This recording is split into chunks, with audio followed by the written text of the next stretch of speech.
Hello,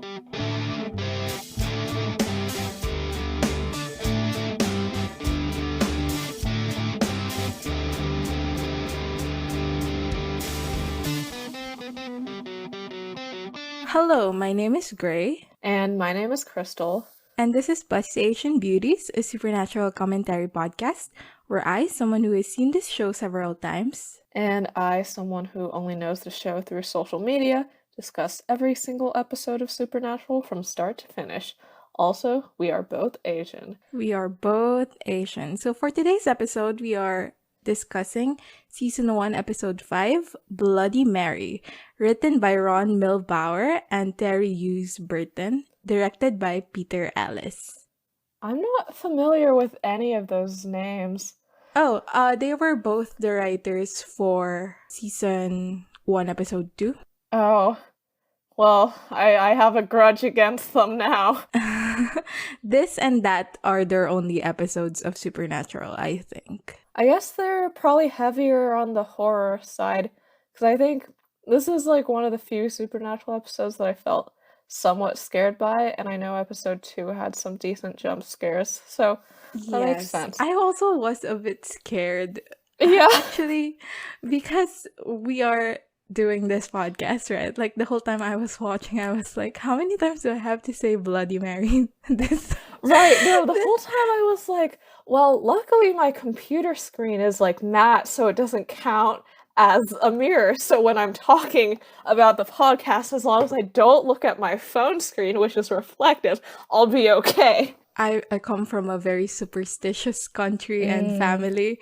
So like this whole thing like really freaked me out because of the whole superstitious element. So now I'm like, like how long between each Bloody Mary are we allowed to give?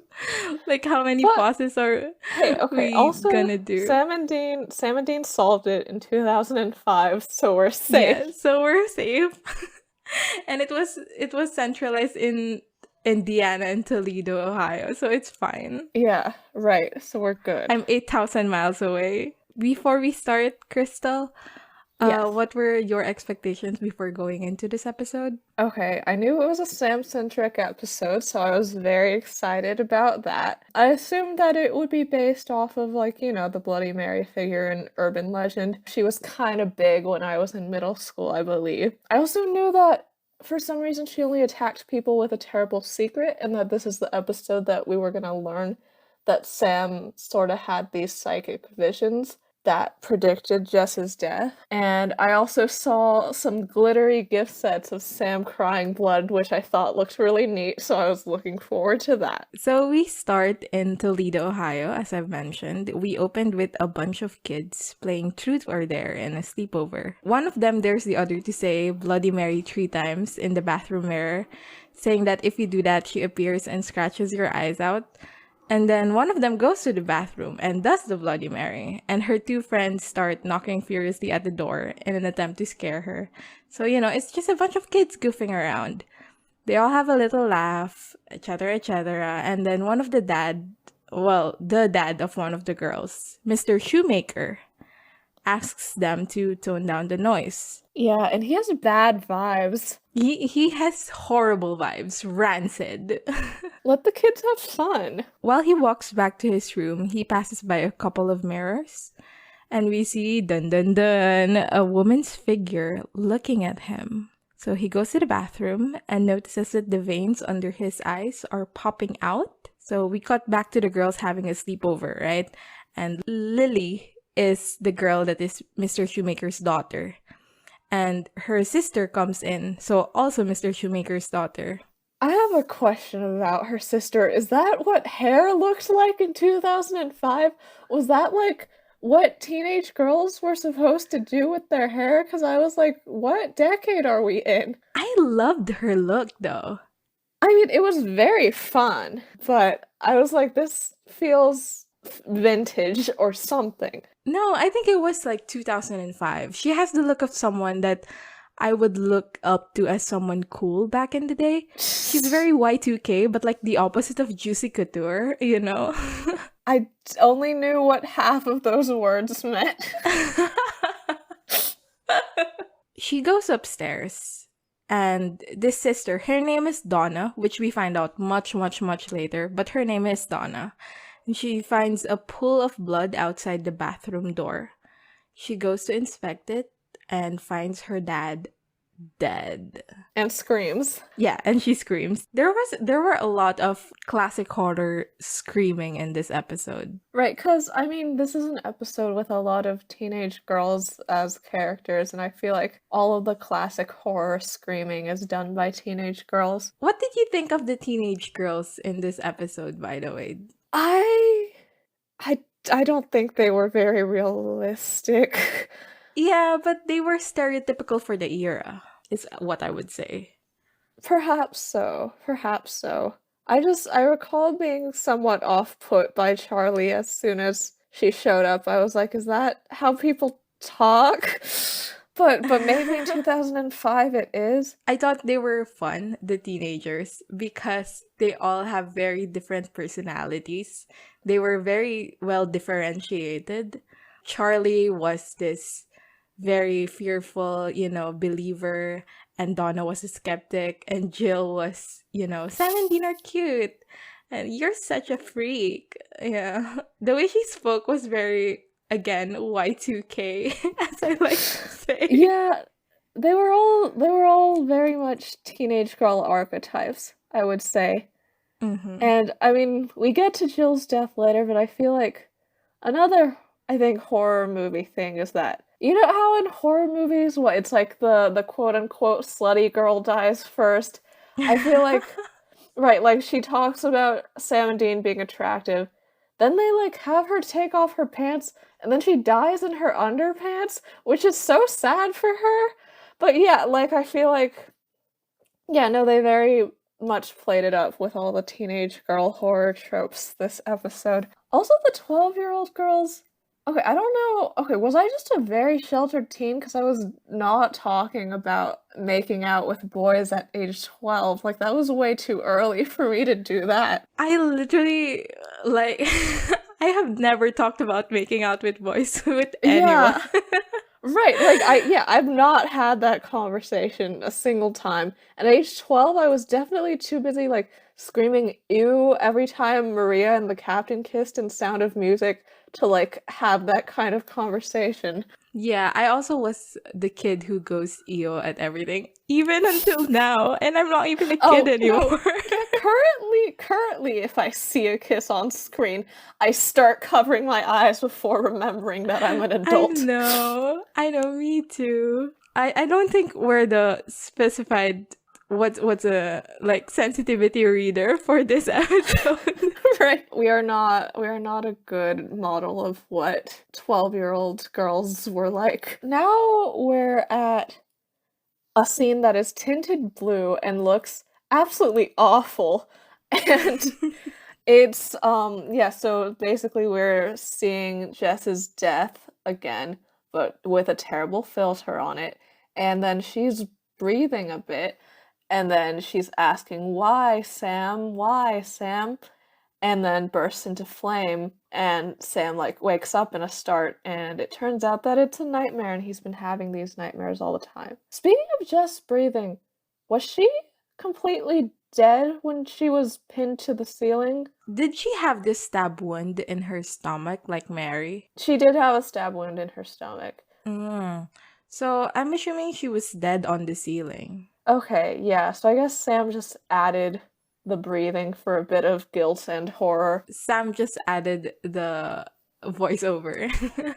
Oh yeah, Sam also added the voiceover for the drama of it all. So yeah, Sam wakes up in the Impala, and Dean is looking at him, seeming concerned, and says, sooner or later we're gonna have to talk about this. I was like, oh, it's so nice that apparently when they're younger, they're actually willing to talk about their feelings and be somewhat healthy. They lose that soon. This entire episode, I was enamored by Dean. Yeah, me too. I was like, healthy communication and checking up on people and being normal? Wild. In a scene later, I actually started tearing up. Like, it was that deep for me. Oh. So We'll get to it when we get there, but I think yeah. I'm more enamored with Sam this episode, but Dean wasn't bad. So they are in Toledo, Ohio, and they are trying to figure out how Mr. Shoemaker died. Yeah, they head up to the morgue where his body is held. So they walk into the morgue, which is in a beautiful building, and Dean introduces themselves as med students who are here to see the shoemaker corpse. So the person they're talking to is stubborn and won't let them in to see the corpse. So Sam bribes the guy and it works. Did you recognize Ugh, the bill, by the way? Like, I don't recognize American currency, so. I wasn't paying too much attention, but I thought they were 20s. So he straight up handed this guy, like, yeah, $60 or $80, which I think is too much for a bribe, honestly, but I'm doing the conversion in my head right now. So it's like around like 1,200 pesos, 1,500 pesos. And I think that's it's fine. a lot of, I think it's quite a lot of money, honestly, for a bribe. But do morgue techs make good money? Like, maybe if morgue techs make a lot of money, then it's not that bad, but it's a lot. Like, I would probably, if I was bribing someone, I'd probably just slap down a 20. Okay, this is my correction, by the way. It's not 1,200, it's like 2,500, which is a lot. That Yeah, is a it's a lot. It's lot like of almost money. 3,000. I think it's very cute that Sam's engaging in bribery after he judges Dean in episode 1 for doing credit card fraud, and then judges Dean right after the bribery for winning money in poker. Like, Sam, Yeah. get over it! I mean, he did earn the money. Like, even if he earned it in a Yeah, poker game. Come on, right, like Sam. he literally earned it. So they see the shoemaker corpse, and the eyes were liquefied, and there were no signs of struggle, etc., etc. And they get the police report by again bribing the guy some more, which, like, you already gave so much money, I dude. know. Now they are heading out from the hospital, and Sam considers that it might just be a medical thing, but Dean says that's not possible. Like, every time Dad's inspected something like this, it's always been supernatural. They head to the funeral of the guy who just died in their leather jacket flannel getup. Despite the fact that they bought suits last episode and probably could change into them. So they go to the back to talk to the Shoemaker daughters, Donna and Lily. They claim to be co-workers with Mr. Shoemaker and asks Donna about any symptoms of stroke before her dad's death. Then Lily says that it's her fault and reveals the whole Bloody Mary story and says that it's her fault that he died. Dean says that, oh, well, it's not your fault, Lily, because your dad's not the one who said it. And then they head out inside the house to inspect. So they take a peek at the bathroom, and they start talking about the Bloody Mary legend. And Sam is the one doing the exposition. Speaking of, was Bloody Mary a thing in your childhood? Uh, I think it was like a thing, but it wasn't as pervasive. Like, I personally did not believe it because I guess just in my locality, there were other things to believe that were more believable, you Yeah, know? Like, yeah. it felt very American, the fact that it's in English and everything. It's like Bloody Mary, like, okay. But we have like Nuno Sapunso, we have Aswangs, we have Tikbalang. Like, there are things that I was more likely to believe. Yeah, Yeah, but that makes like I sense. said, our family is very superstitious and also believes in the supernatural. So like Right. it still did affect me in like the fear way because I was like, "Oh, remember the Bloody Mary?" Yeah, I feel like the main urban legend figure in my childhood was this like girl from one of those chain mails, like forward this to 10 people or like the ghost will kill you, named Carmen. And I remember like forming like a I've little never heard of club. this. I think this was very localized.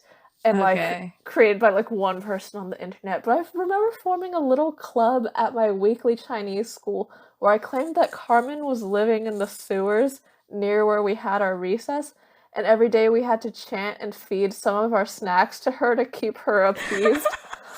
And I don't think I believed it. I think I just enjoyed having everyone else throw their snacks in the sewer.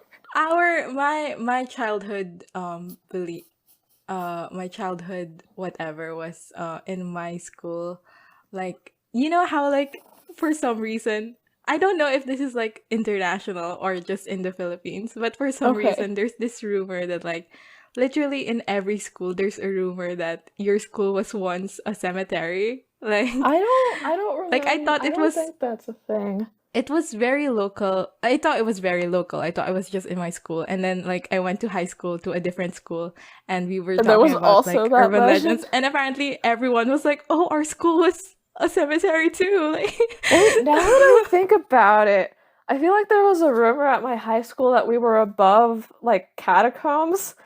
So yeah, maybe just every school has something like that. yeah. And then, like, the rumor is that in the bathroom, we had a girl who haunts it. And I do Mm. remember not wanting to go to the bathroom because of that rumor. Yeah. That was our Yeah. school thing. But, like, at home, we at home we had it. This is like common. Like, we had the, like, ancestors thing, so, like, your ancestors Mm. visit you.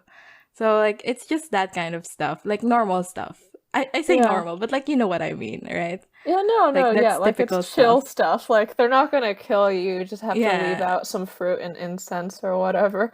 Yeah, exactly. Like, you just have to throw salt when they're getting a little bit feisty. Yeah, shit Mm. like that. Anyway, Nice. Yeah. um Anyway, where are we? Oh, they were talking about the Bloody Mary legend. Yes.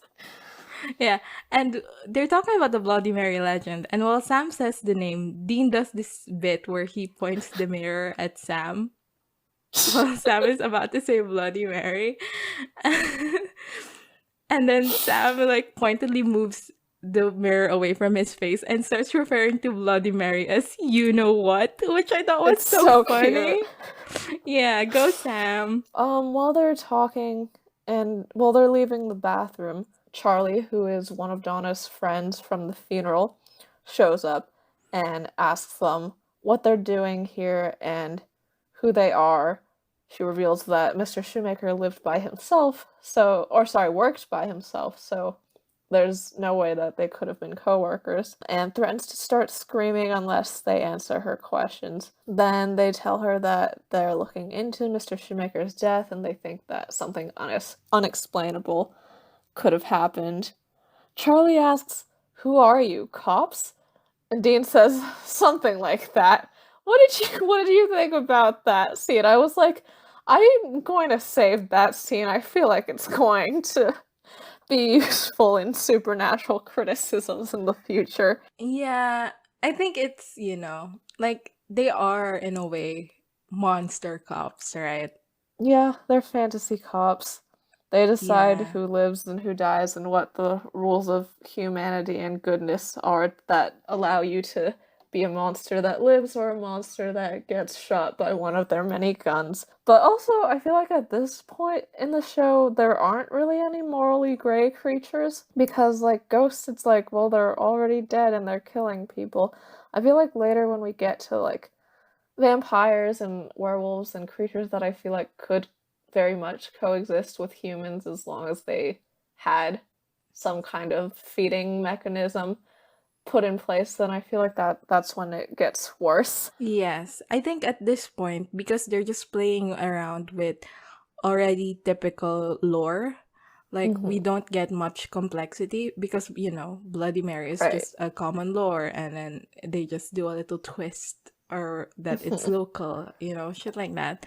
Later Yeah. on, it gets a bit more fuzzy, but at Yeah. this point, there's two things I noticed at this point. Was one, they don't do morally gray characters yet, Hmm. and two, they have not done a single salt and burn. Yeah.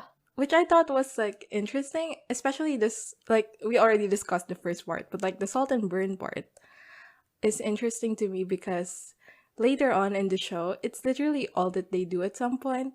Like they just salt and burn, at least as far as I can remember. Like, of course, there's always going to be a twist, but it's pretty much just salt and burn to the point that it's part of the brand of the show already. The fact that they don't start with salt and burns, at the beginning of the show is pretty interesting. Yeah, like I assumed in episode 1 that they were going to salt and burn the woman in white because I knew that as the supernatural approach to ghosts. And yeah, they haven't done a single one of those yet. So then Sam and Dean give Charlie their number and says that she should call if anything weird happens. So they end up in the library where they're talking about the lore, which is that, Bloody Mary is a woman named Mary who died in front of a mirror. So at this point, literally that could be anyone anywhere.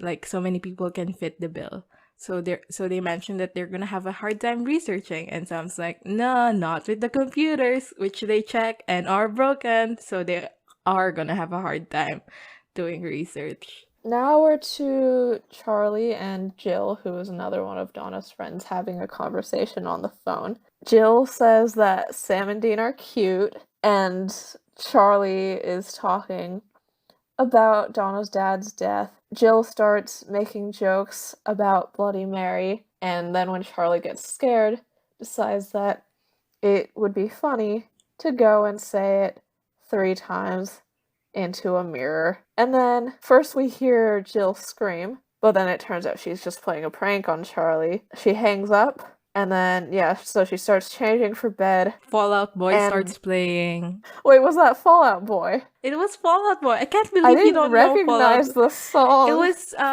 We're Going Down Swinging. I don't know the actual title. I think it's Sugar. I don't know. I don't know the actual title of the song, but it's a Fall Out Boy song. I don't think I've really listened to much Fall Out Boy. But yeah, okay, so you were not a Fall Out Boy fan? That is so unlike my perception of you as a person. Wait, what about me screams Fall Out Boy fan? I don't know. You look like someone who would have been into like the emo, Interesting. No, I was never really into the Fall Out Boy or MCR or anything scene. Mm-hmm. Honestly, like, I feel like when I was younger, I mostly listened to Taylor Swift, which I regret greatly now. Now that is unlike you. It is unlike me. But that when she was in her fearless stage, like not her current whatever. To be fair, okay, I'm just going to clarify that Gray is a Taylor Swift fan, so if any Taylor Swift fans feel alienated right now, I'm right behind you. And I'm going to clarify that I am not a Taylor Swift fan, and I hope everyone feels alienated. Okay. Well, no, actually, we cover this is our representation of Swifties and non-Swifties.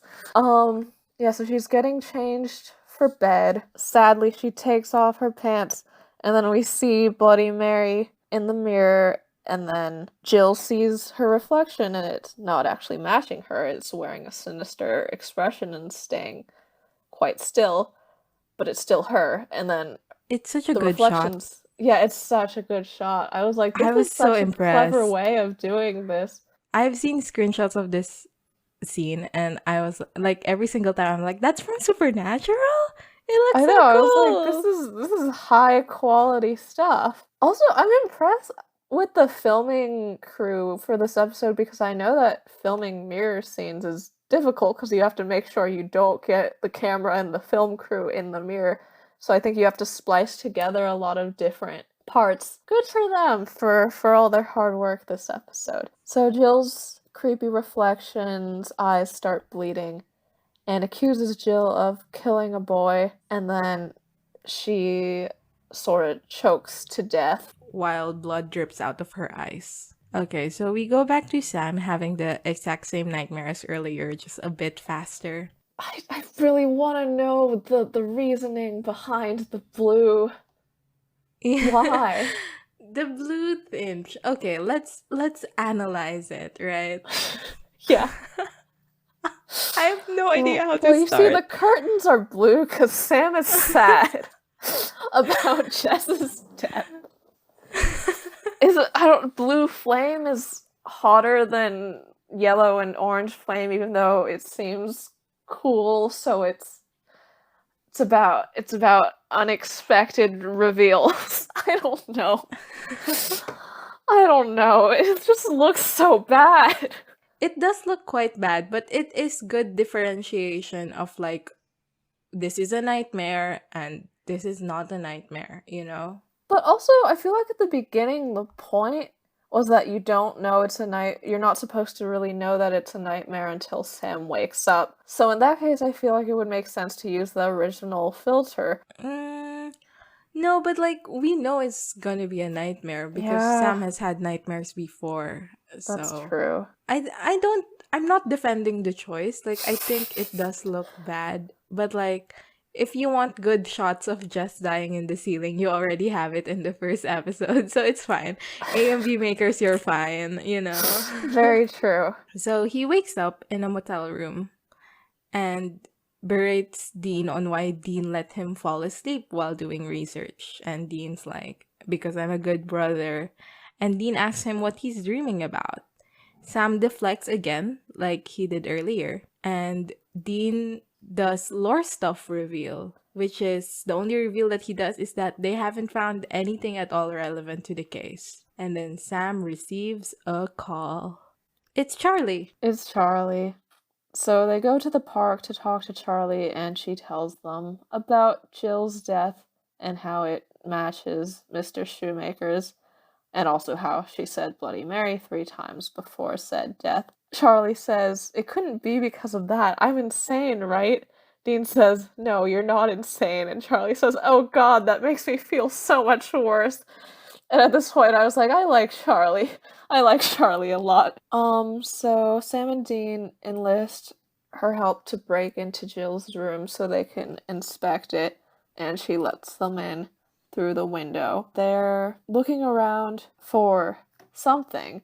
They have the night vision on their camera. So Sam's in Jill's bathroom and sees that there seems to be trickles of blood running from behind the mirror. He removes the mirror from the wall and then peels off the back of it and sees on there that there's a handprint and the words Gary Bryman written on it. And then they find out that that's an 8-year-old boy who got run over by a car, which was in fact Jill's car, but Yes. it was a hit and run, so she left. And then they go to Donna's house and look at the back of the mirror there, and it's the name Linda Shoemaker in the handprint, who they find out when they talk to Donna was her mother. And also then Donna's like quite mad at them for asking for being there, and she yells at them to get out of the house. Okay, the implication here is that like Mr. Shoemaker killed his wife, you know, because like Donna's mom Linda died through an overdose of sleeping pills, as Donna said. But like the implication is the father is responsible somehow, but they twist this a little bit later that like he could be not necessarily responsible, he could just be guilty. Like he feels guilty, not necessarily because he was actually at fault, just like Charlie later on. Yeah, like maybe like their mother was just like very depressed and he kept that a secret or Yes. exacerbated it somehow, and then she committed suicide or something. Yeah, we don't know. And it's never revealed. And I actually do like that it's never revealed. Like it keeps a little bit of a mystery in the Yeah. episode. Anyway, Dean does a nationwide search now for a Mary. While discussing the lore with Sam, the lore being what we just said earlier, they find a Mary Worthington in Indiana who died in front of a mirror. So they go visit the cop who investigated the case, and we get exposition. For some reason, he's totally fine with these randos coming into his house and asking him about this cold case. How did they get said in? They were reporters. Reporters, yeah, but like, oh god, like you bought suits. Please just wear them sometimes. So Mary was 19, a pageant girl, wanted to be an actress, and was killed alone in her apartment by a person who cut her eyes out. We get more exposition from the police officer, and that he thinks is the local surgeon, who she may be having an affair with, Trevor Sampson.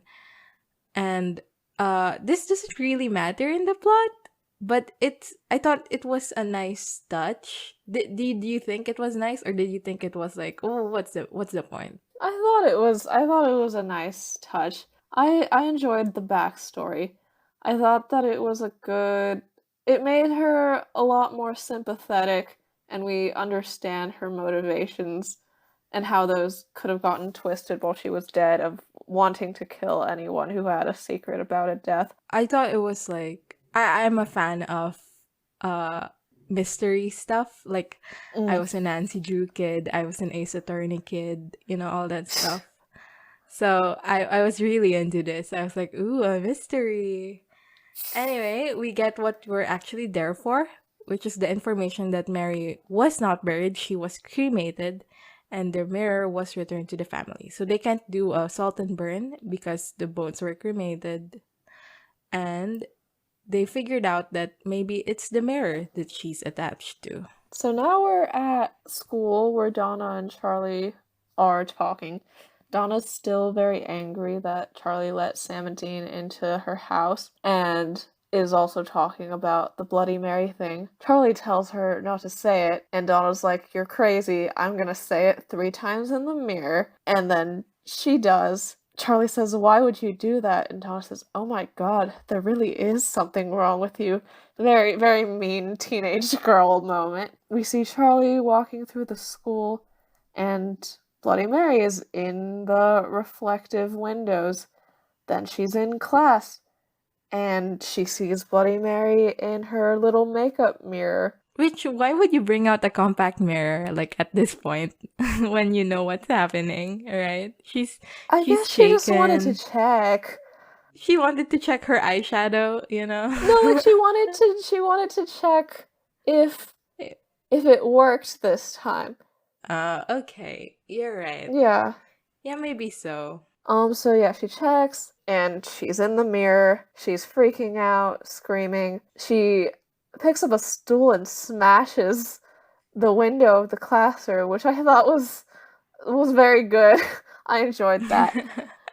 And then her teacher's trying to get her to calm down, and she sees Bloody Mary in the reflection of his glasses, so she runs home, still yelling quite a bit. So we go to Sam and Dean, and Sam is calling Mary's brother for the mirror, who reveals that he sold the mirror to a store in Toledo. So yeah, that's just the 1 connection. week ago. The green screen in this scene is so bad, by the way. Oh my god, I know. I could see the edges of Sam's face. Like, there was an outline. There was line art. On Dean's side, it's fine. But on Sam's face, it looks so bad.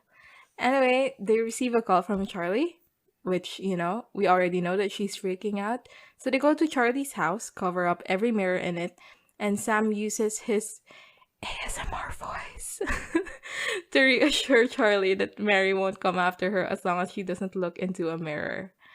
The way Sam speaks in this scene I thought was so funny. He's like, "Mary is fine." Like, what are you doing, Sam? Like, why are you whispering, bro? I mean, honestly, I thought it was kind of sweet. Like, he was trying to be comforting. Like, this is very cringe, but honestly, I was kind of twirling my hair and giggling. Like, I thought that he did a good job doing the soothing voice. But I hated it because he was like, literally, he was doing ASMR. And I was like, dude, just speak up. Use your mouth, bro. He didn't want to startle her. Ugh, fine. He was trying to keep her heart rate, like, down and her breathing slow. He was trying to have a good bedside manner. Good for him. So Dean interrogates Charlie about what happened in her life to warrant guilt over someone's death. So apparently Charlie had a boyfriend who threatened and pushed through with suicide after she broke up with him. So that's Charlie's backstory. Yeah, I remember writing down, this is so depressing and sad. I know, it's very sad, isn't it? Sorry if this episode isn't funny. This episode Yeah, is very sad.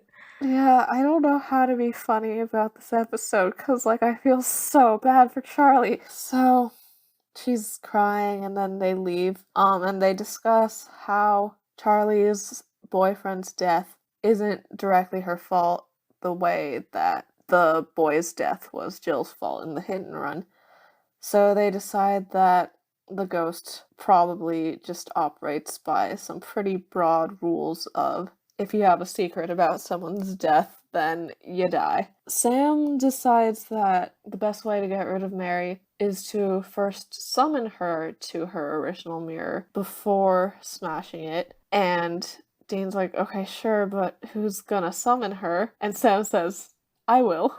She'll come after me. Ooh. Ooh.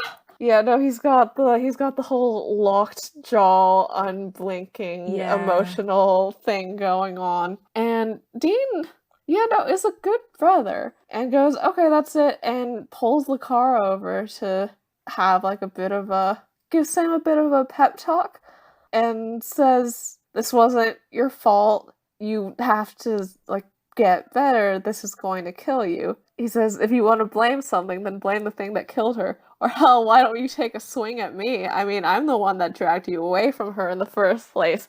Which is, oh, Dean. This is the part where I started tearing up. I was like, oh my gosh.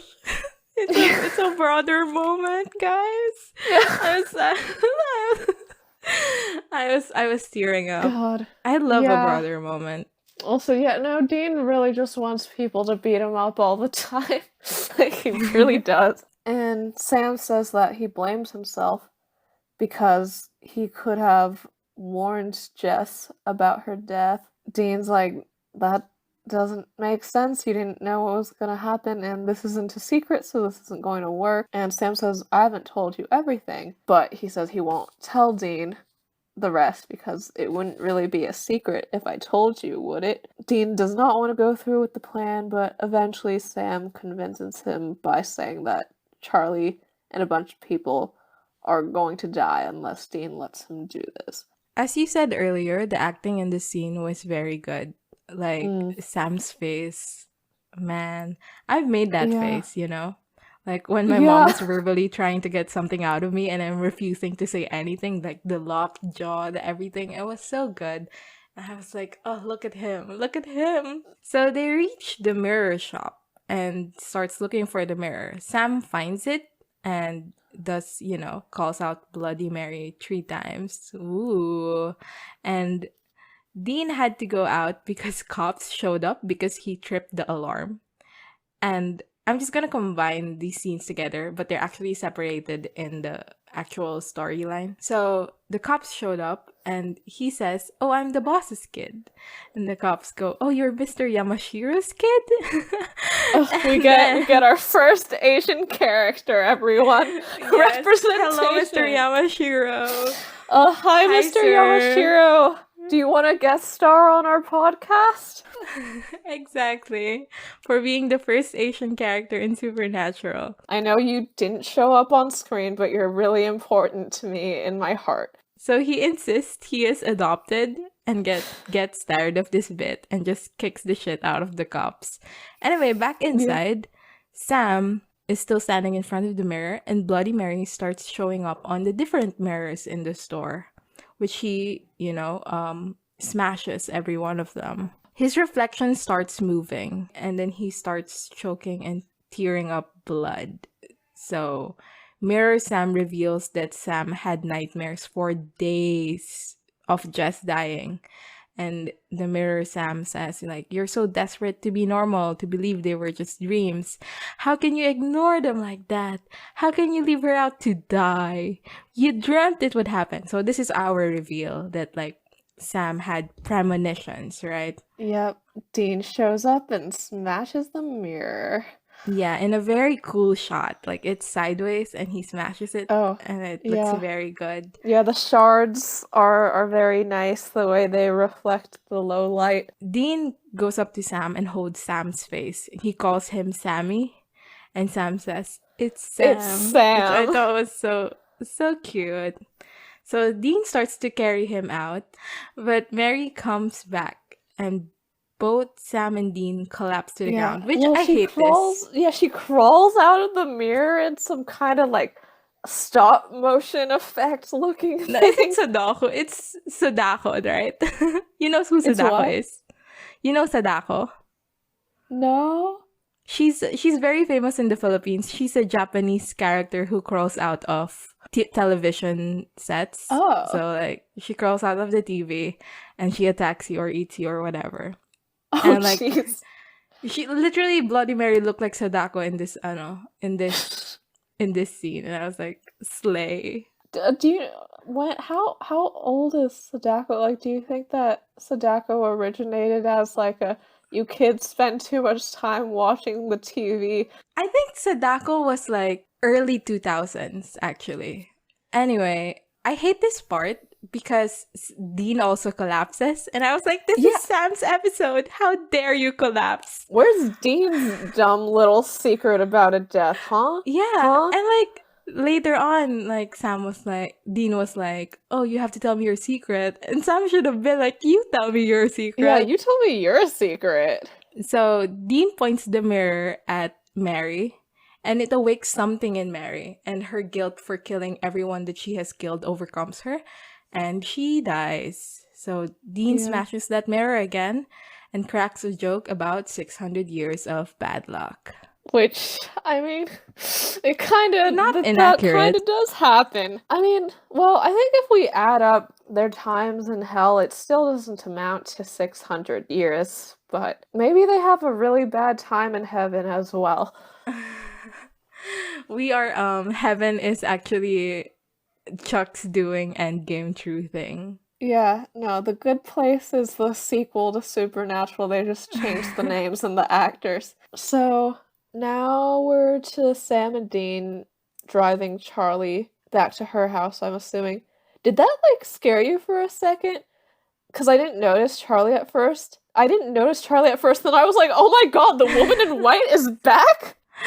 I know exactly what you mean. And I was also like, oh my god. And then I realized it was Charlie, and I was like, oh, okay. Yeah, I was like, oh, it's just our good friend Charlie. Charlie is being driven home, and she heads out. When she steps outside, Sam says, Charlie, your boyfriend's death. You really should try to forgive yourself. No matter what you did, you probably couldn't have stopped it. Sometimes bad things just happen. And Charlie smiles and goes away. It's very nice of Sam, because the whole time when she was revealing her backstory to them, I was like yelling, somebody tell her that it's not her fault. Oh my god.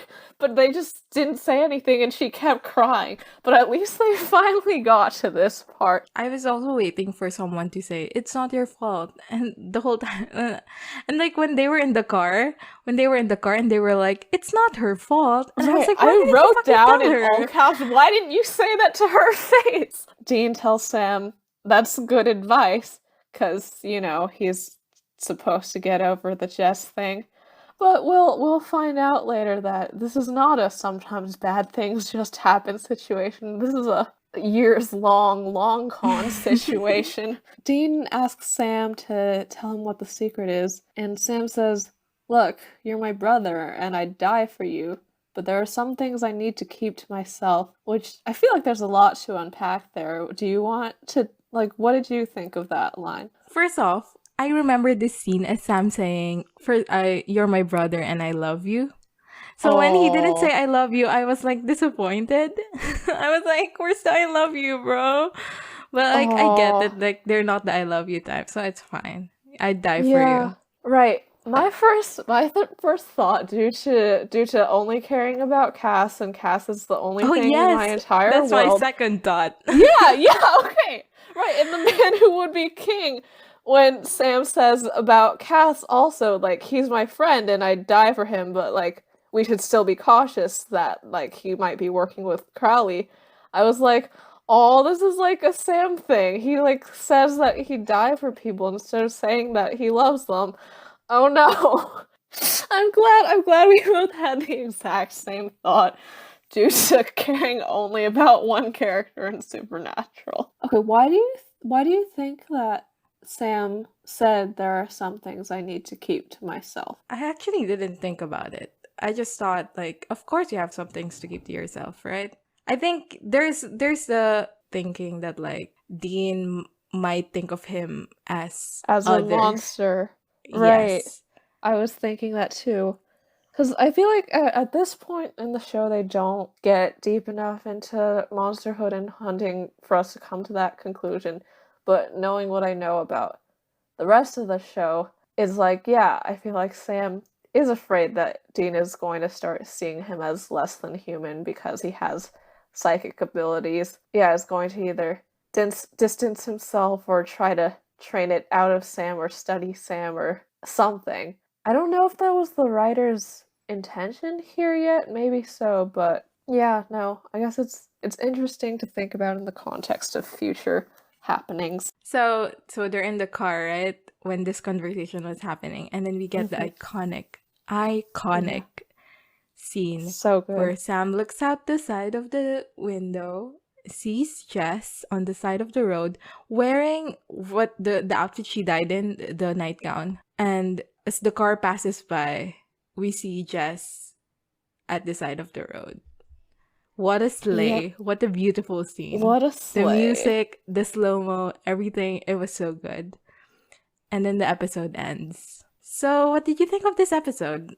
I thought it was, like, very good for a Supernatural episode.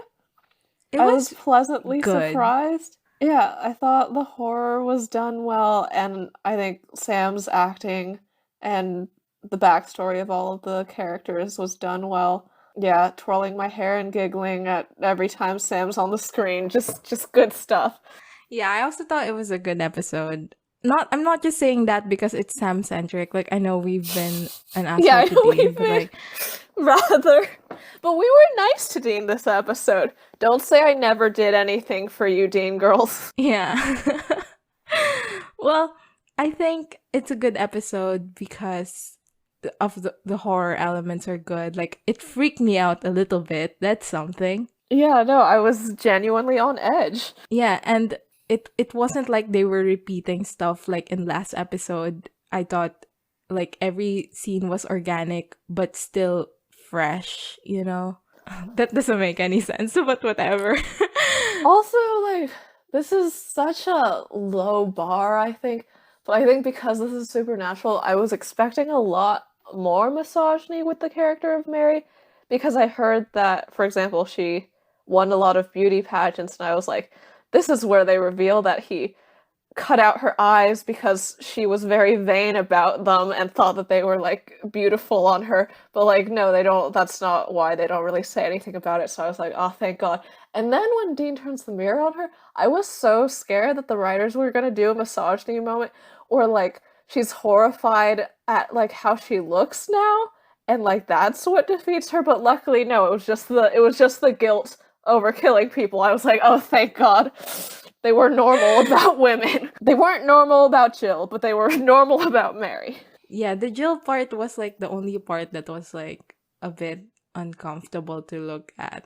Okay, so best line, worst line. What's your best line? I liked basically everything that Mirror Sam said to Sam. You know, the whole, you killed her, you wanted so bad to be normal, how could you ignore that? So yeah, just like all of it, I thought was very good. I thought it was a good reveal of Sam's guilt and also his mindset while he was at Stanford. What was your best line? I would say maybe my best line is Mr. Yamashiro. No, I genuinely love that line because like you took the serious route, so I'm gonna take the comedy route, and I thought that bit was actually really funny. Like, I laughed out loud. That was pretty funny. The worst line of the episode. What's your worst line? I think my worst line is when Jill says that Sam and Dean are cute. Oh my god, I was gonna say exactly that. Just because of the way it plays into the horror tropes of, like, the slutty teenage girl dying first. Also, like, I would rather Sam and Dean not be attractive in the narrative. You know what I That mean? too, that too. I despise when shows keep bringing up how attractive their characters are. Because, like, I feel like there's a line, right? There's a line between what's actually happening in the universe and, like, what we're seeing. Like, everyone's going to be more attractive on TV on average because that's what the acting industry is like. So, okay, I'm gonna look it up, but what is your guess on the IMDb rating? Well, the thing, yeah, like, I was quite impressed by this episode, so I don't like, but I feel like in the past we've always rated things below the pilot just because the pilot seems to be highly rated, but I feel like I liked this more than the pilot, but I don't know Yeah, if me the too. general audience liked it more than the pilot, so I think I'm just gonna say, like, the pilot rating 8.7. I would go 8.5 just because, well, just because. Let's see. It's an 8.4. I was almost there. Oh, wow, you were really close. Oh, people liked it that much less than... Wait, okay, what did Phantom Traveler get again? Phantom Traveler got an 8.2. Okay, Phantom Traveler got an 8.2. Okay, so is Bloody Mary the second highest The second rated? highest so far. Which pans out. That makes sense. I think it was better than the pilot, but oh well. So, that's it for this episode of Busty Asian Beauties. Next time, we will be talking about Season 1, Episode 6, Skin. Oh my god, you guys have been waiting for this probably. I know you Dean girls have been waiting for this. Leave us a rating or a review wherever you get your podcasts. Follow us on social media. We are on Twitter at twitter.com/beautiespodcast and on Tumblr at bustyasianbeautiespod.tumblr.com. You can email us any feedback, comments, or inquiries at bustyasianbeautiespod@gmail.com. This is the first episode we're recording where we're actually out as a podcast. So I just also would like to thank everyone who has listened to the first few episodes. I'm super grateful. Thank you so much. Yes, and also I think according to our release schedule, this is going to be the first one released in the new Lunar New Year, so happy Year of the Tiger, guys. Happy Year of the Tiger. Okay, that's all. See you guys next time. Bye. Bye!